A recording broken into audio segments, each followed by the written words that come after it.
What is going on, everybody? It is your top headlines right now. Your Ohio State and NCAA tournament brackets coming up here soon. We're going to look at Ohio State game preview. We're going to look at the NCAA top seeds and who's in and who's out. But first, top headlines coming out of PSG. This is soccer or football. Neymar and Donnarumma clashed in a dressing room bust-up after Paris Saint-Germain's 3-1 Champions League defeat to Real Madrid on Wednesday. The Brazil forward and Italy goalkeeper had to be separated by teammates after a heated post-match exchange at the Bernabeu, with each blaming the other for PSG's round of 16 exits. Interesting. Fights coming out of everywhere. Next. Los Angeles Lakers woes continue in overtime loss to the Western Conference worst Houston Rockets. This is coming out of Houston. Triple-double from LeBron James, a high-scoring effort from Russell Westbrook weren't enough to halt the LA Lakers' self-destruction tour, with Wednesday's 139-130 overtime loss to the Rockets being the latest lowlight in a season full of them. Here's a quote. "We kind of messed around with the game and they had confidence throughout the night," said Westbrook, who had one of his finest games as a Laker with 30 points, 11 of 22 shooting, 7 of 8 from free throws, 8 rebounds, 6 assists, and just 1 turnover. But the Lakers get the loss. You suck. Next. Coming out of the Dallas Cowboys camp. A woman sues Jerry Jones, alleges Dallas Cowboys owner paid her mother to conceal that he was her biological father. Whoa. A 25-year-old woman is suing Dallas Cowboys owner Jerry Jones, alleging that the billionaire paid her mother hundreds of thousands of dollars back in 1996 to conceal that he was the girl's biological father, a secret that the lawsuit says she has carried for her entire life. At the age of 1, the girl was bound to secrecy by a confidentiality agreement signed by her mother, according to the lawsuit. Jones denies this, but he paid the woman $375,000 in exchange for confidentiality and had an Arkansas friend and lawyer named Donald Jack set up 2 trusts for the girl linked to her and her mother, keeping Jones' paternity a secret, according to the lawsuit, a copy which was obtained by ESPN. Woo, boy, it always gets deep in Dallas, don't it? Top headlines, Thursday. Listen to my daddy on AJ Let's Talk Sports podcast and YouTube, and subscribe. I've been lower than the floor. That negativity you force on top of me. Only I can set me free. I wanna be the best that I can be. Just let All right, here we are. Thursday, March 10th. We have a special segment like we always do on our Thursday shows, the Throwback Thursday on this day in sports history for March 10th. Really excited about it. I'm going to take a look at the Ohio State and Penn State preview matchup, the odds, predictions, and look at some tweets that people had to say around the country. Then we're going to take a look right now at who's out. And Kyle Young, one of my favorite Ohio State players right now, he is out. He brings a lot to the table for the Buckeyes on the court. A lot of energy from this kid, but he's going to be out on concussion protocols. He's missed the past 2 games and will miss a third one, and he'll be out tonight. So the tip-off is at 9 p.m. Wednesday. So looking forward to that. It's going to be in Indianapolis, Indiana. Now, Zed Key, he is a game-time decision as well, and he's come off a little bit better. He wasn't playing that well, but I saw a stat a couple weeks ago. It said if he scores at least 10 points, they usually get the dub. He's missed 2 of the past 3 games with an ankle injury. It will be a game-time decision for the Buckeyes tonight against Penn State. Justin Sewing will be unavailable for the Buckeyes again. Michi Johnson, who turned his ankle against Michigan, will be available for the Big Ten tournament opener, though. And this is round 2. Here we go. Ready to rock and roll. Now we're going to take a look a little bit at this preview and predictions. The regular season to come to an end. All 14 teams now, 12 remain in the Big 12, or in the Big 10, sorry. Ohio State 19-10, 12-8 comes into the tournament as a number 6 seed after finishing the season 1-3 in the last 4 games. They were considered a 4 seed, and like I said, dropped down to 6. The Buckeyes beat Michigan State, lost to Maryland, Nebraska, and Michigan. Not good. After the first round was completed, number 11 seed Penn State, who's 13-16, 7-13 in conference, defeated number 14 seed Minnesota to advance to meet the Buckeyes on Thursday on 9 p.m. Big Ten Network. Like I said, the winner will face number 3 Purdue on Friday night at 9 o'clock. Purdue's 25-6, 14-6 in the conference. All right, records are out the window. Ohio State now has one of the toughest tasks in basketball ahead of them. They have to play Penn State. They have to beat them. Then they have to go to Purdue and beat Purdue. Buckeyes are led by the first team All Big Ten selection E.J. Liddell. Third team All Big Ten selection Malachi Branham. Branham was also named a Big Ten Freshman of the Year. Liddell's 19.4 points a game, 7.9 rebounds a game, and 2.6 blocks per game. Branham is averaging 13.2 points a game, 3.6 rebounds per game. Branham is averaging almost 17 points per game in conference play. Big time. Big time Big Ten matchups all week, this week, and the weekend. Hopefully Ohio State picks it up. All right. Let's take a look. Big Ten men's basketball. The 2022 Big Ten men's basketball tournament tips off today. Really excited about it. Here it is.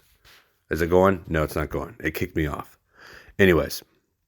So the Nittany Lions are led in scoring by Siena transfer Jalen Pickett. Pickett is averaging 12.8 points a game, 4.1 rebounds, and 4.3 assists per game.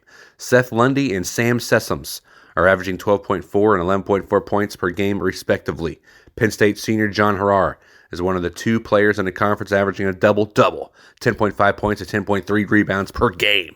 The other player is an Illinois star, Kofi Cockburn. Penn State is a team that can frustrate anyone in defense. They can go long stretches without scoring. Ohio State has to avoid letting the Nittany Lions go on any runs, and that is a key matchup there because every time I watch the Ohio State Buckeyes play, they go on 4 to 6 minute droughts in the second half, and they can't have that. Hopefully the fatigue is not an option. So I don't have a clue. Kyle Young's out, Sewing's out. Like we said, Zed Key, game time decision. Predictions here. I have Ohio State winning, obviously. Now, they have on here the Big Ten Network, 9 o'clock Eastern Standard Time, 74-64 as the Ohio State wins in the predictions. So I'm kind of going with that. Liddell and Branham need to get going, need to get off. Jamar Wheeler needs to start stepping his game up. Cedric Russell will get this job done to advance to quarterfinals on Friday. So we're going to be, like I said, if we win this game, we will be playing Purdue in Indianapolis, Indiana for the Big Ten tourney. This is freaking exciting. Ready to rock and roll. Now we're going to get into some bracketology and the top seeds matchups. I'm not going to go over the whole entire, because the seed's not done. March 13th, like I said, put that on the calendar. That's when they're going to have the selection committee figure it out. Let's see. I was just going to do the top seeds here, like I said. So coming out of the West, number 1 seeds. Gonzaga's out of the West. Auburn is Midwest. Arizona's coming out of the South. And Baylor out of the East. And these are the number 2 seeds. Duke is out of the West. So Gonzaga and Duke at 1 and 2. Coming out of the Midwest, Auburn and Kansas. The Rock Chalk Jayhawks. They haven't been mentioned in a while. Rock Chalk Jayhawks. KU. There you go. South, Arizona, Purdue, 1 and 2. And coming out of the East, the Baylor Bears, the West Texas, out of Waco. Baylor Bears. And number 2, Kentucky Wildcats. There you go. Now, 3 potential number 1 seeds will take the court as well. Baylor and Kansas have quarterfinal matchups in the Big 12 Conference Tournament. Top seed Baylor faces West Virginia, while the Rock Chalk Jayhawks are playing Oklahoma. A loss by either would jeopardize a potential top seed in the NCAA tournament. Now, Arizona will face Stanford in the Pac-12 quarterfinals, and the Cardinal beat Arizona State on last-second shot on Wednesday, first round. So Arizona coming in a little shaky on the quarterfinals in the Pac-12. Now we're going to take a look at the in and outs of the NCAA tournament brackets. So we have, I already talked about the top seeds. Now the last 4 in, 2 Ohio teams coming out of nowhere. And right here in my backyard, we have Wyoming, SMU out of Texas. Then we have UD, the University of Dayton, the Flyers. Why are they called the Flyers? Because Orville and Wilbur Wright are from Dayton, Ohio, by the way. Just thought I'd throw that out there. And then a small suburb city of North Dayton, where I am from, Vandalia, Ohio, used to be the crossroads of America. That's correct, Wendy. And then we have Xavier. Don't know much about Xavier, but I did do on-air personality for the baseball team back in 2006, if you remember that one. I doubt it. On beonair.com 80s. We are the 80s. Anyways, first four out. So Dayton and Xavier. Dayton is here about 50 minutes north of Cincinnati, the Nasty Natty, and then you got Xavier, which is in Cincinnati. Anyways, first four out. VCU's out. Wake Forest out. BYU and Indiana. Goodbye. The next four out. St. Louis, Florida, Virginia Tech, and St. Bonaventure in the same conference as Dayton, by the way. And let's see. I think that is all she wrote, folks. Ineligible schools, Oklahoma State, which are banned. That's cool. And then you got some quadrant 1 wins, home games versus 130 net teams. I don't know what that's talking about. I don't really understand the whole quadrant 1 stuff. I guess that's like the top 20 seeds, top 25 teams. But anyway, that pretty much sums up the Ohio State and NCAA basketball bracketology. Now we're going into our last segment of the day, Throwback Thursday, hashtag TBT. Taking you March 10th, 1888. Way back there, boys. Heavyweight boxing champ John L. Sullivan draws, which is a tie, against Charlie Mitchell, and they went 30 rounds. And I believe that was bare-knuckle boxing back then, boys. Now we're taking it to 1920. NHL's Quebec Bulldog Joe Malone scores 6 goals against Ottawa Senators. Ottawa Senators, team back in 1920s, dang, way back there. Fast forward to 1959, on this day in sports history, Dorothy Comiskey Rigney sells her 54% share of Major League Baseball White Sox to Bill Veeck for a reported $27 million back in 1959. Dang, that's a lot of money back then. 1963, Major League Baseball infielder Pete Rose debuts with Cincinnati at spring training in Tampa, Florida. Hits his first 2 at-bats.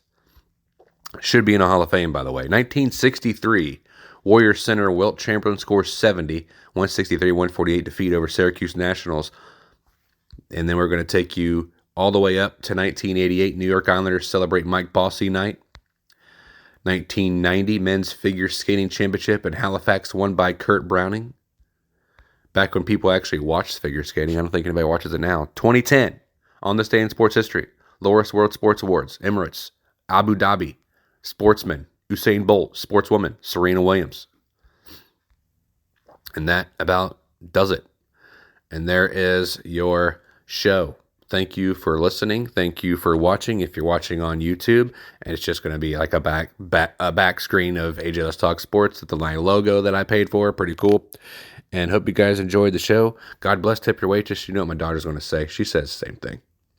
Get your sports needs at AJ Let's Talk Sports. Hope you have a good day, guys. God bless. Tip your waitress.